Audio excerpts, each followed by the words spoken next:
28 Weeks Later is an apocalyptic horror film directed by Juan Carlos Fresnadillo in 2007.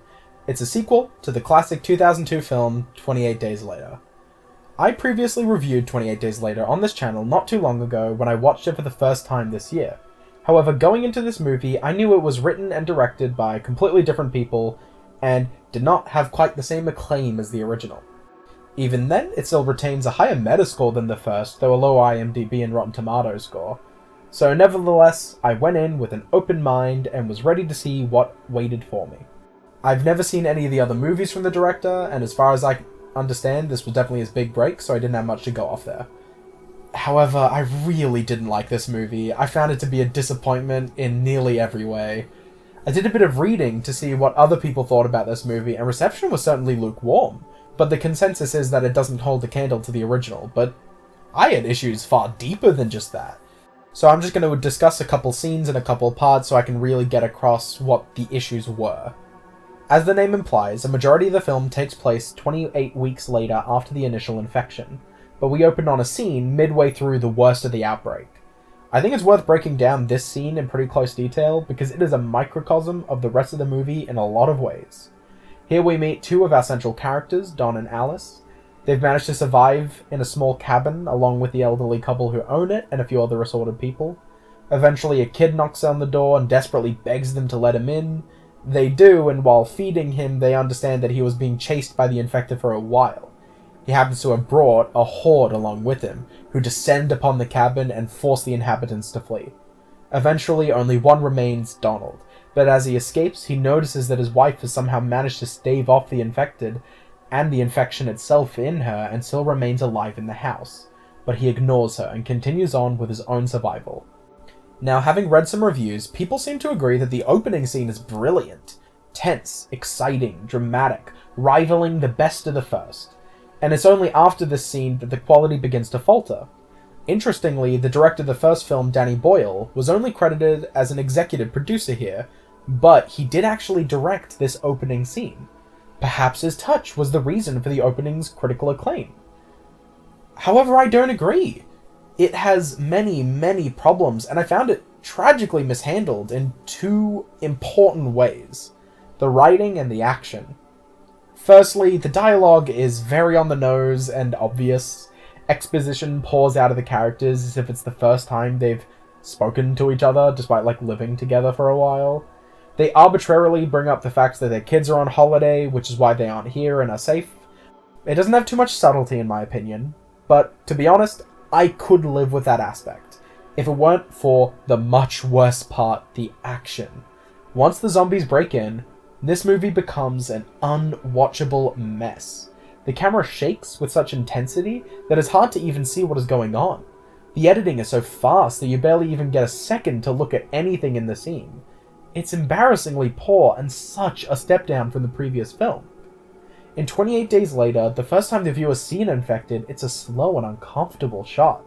The main character doesn't even know what the infection is, so it's played as a gradual reveal. But even once they're chasing him down and growling, you see the situation with perfect clarity. But that doesn't take away from the dread at all. If anything, it enhances it. But in this film, the scenes actively confuse themselves with awful editing and camera work. I can find no proper words to describe it besides just being a dizzying mess. I wish it was just confined to the opening scene, but it continues to plague the rest of the movie.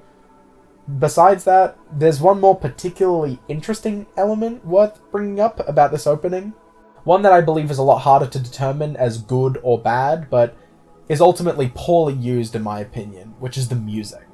The music of the original film is one of my favorite OSTs of all time. I spent a quarter of my last video gushing about it. I think it's really interesting, it's intense, and it's used so well. However, here, I think it is such a waste to just shamelessly use an identical score in this film, especially when it's executed far more poorly. In the opening scene of 28 Days Later, we, alongside the main character, encounter an eerie and empty world. It is a mysterious and oppressive situation, so the music starts out quiet but unnerving, aiding that. It's only when the action begins to slowly rise that the music joins, accompanying whatever's happening. But there's no building sense of dread in this scene. The music cuts in and out with any cohesion like it had in the previous one. Once the Boyetts arrived, it's pretty clear they're going to be attacked, and it struggles to set up any sort of mystery or surprise. So while the music is still excellent, because it really is, it only has a fraction of the impact. Once we move out of the opening scene, we get a small text scroll that explains the progression of the infection up until where the movie starts. All the infected are passed away, and society is slowly trying to reclaim Britain one area at a time, and we follow Don's children as they arrive in the area. This is already not a very great decision. By having a society around, it sort of lessens the impact the original had. The empty streets we see later in the movie don't feel as quiet or unnerving when we know the military and thousands of people are just like a couple blocks down. The main two children aren't very good actors, which was a problem with the youngest character in the first film as well. Their characters also are quite hollow. There isn't really like a difference between the two. They're only motivated by the loss of their mother, and that's not bad on its own. Of course they would care about that. But it's pretty thin development, considering it's what carries the entire movie. Since this is an apocalypse infection movie, something has to go wrong to bring society down again. That something are the two kids venturing off into the quarantine, unchecked areas to find a photo of their mom. And now we start getting into some of the plot contrivances. They leave in the middle of the day, and are even spotted as they go out, but somehow no one's able to stop them in time, despite the movie implying quite a while goes by as they travel. Once they reach their home, they actually encounter their mother. Somehow she happens to be immune to the virus, and somehow happens to have survived all this time, despite being in a room that she is living in, just having maggot-filled food and little else. She's brought back, and the conflict between the children and their father begins, as he told them that he saw her die, despite that not being the case. However, the conflict of the father's guilt and the lies has very little time to grow, as he and the mom die in basically the next scene.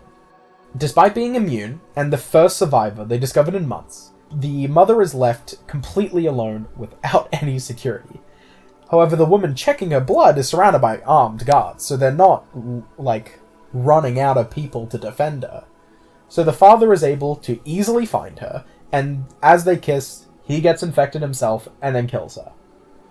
We're constricted by the horrible editing and camera work again as the movie glosses over how the infected father manages to run all the way up to a guard with a loaded gun and kill the guard. Despite the infection being so easy to shut down here, it spreads through sheer incompetence and poor planning. This is such a problem. Basically every element of the movie so far has been driven by either contrivance or just some other form of forced conflict. Whether it's the kids breaking every single rule and not being stopped in every way just so they can get a photo, whether it's the already very cliched idea of a single immune survivor which does not get explored at all for the rest of the movie for some weird reason, and whether it's the dad being able to so easily get to her, which just feels like it doesn't make any sense. A lot of it's frustrating. But here, the plot begins to just screech to a halt.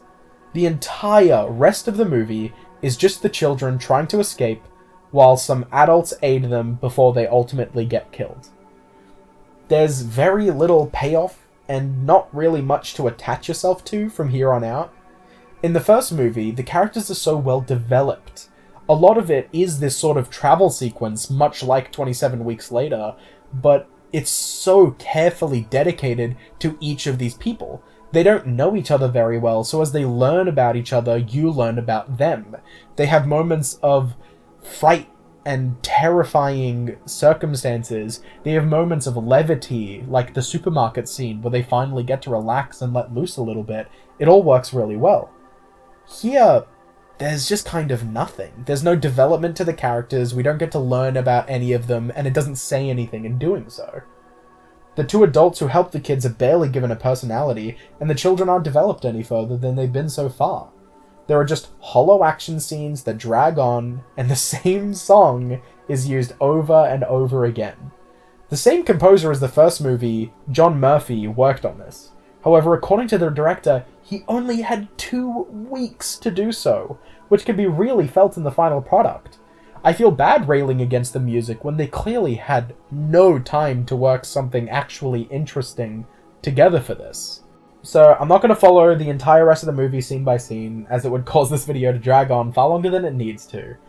I think I'm able to convey my thoughts by using the examples I've given here. There are other aspects to the film, of course, I just don't really feel like they add anything of substance. The film wraps up without much ceremony. The final shot of the city burning rings very hollow, and the hopeful ending of the first felt so much more dramatic. A core part of the movie is the poor story direction.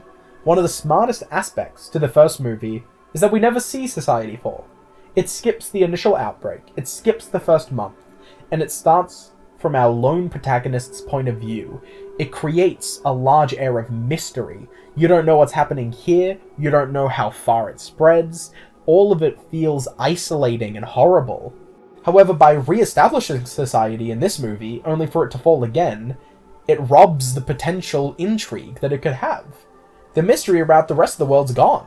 The tension of that potential hope of the military broadcast in the first movie is gone, and all of the events of this movie is basically just what any viewer of the original assumed happened off-screen in the first place. It feels like a retread of what was intentionally avoided. So even from a conceptual level there are problems, and on an execution there are problems. Now, this video is a lot more overtly negative than I try to be.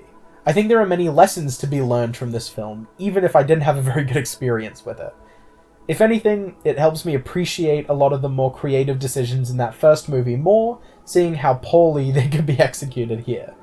Considering it's now been 18 years since the first film, with the new follow-up 28 years later, this movie is no longer the series' legacy. And even if it was, it doesn't detract from the original's greatness. However, all of this is still just my opinion. I have a tendency to speak quite authoritatively, and I never want to imply that my thoughts are more valid than your own, especially if you do happen to disagree. I just kind of wanted to rant about some of the annoying things this movie did, especially since the first one is so interesting. But I'm sure there are other people who don't view it the same way, who don't see the first movie as such a golden standard to follow or anything like that. I just hope I at least sparked some thought, as that's what I do try to do with my videos, and if you disagree and would like to share why, I'd be more than happy to hear it in the comments.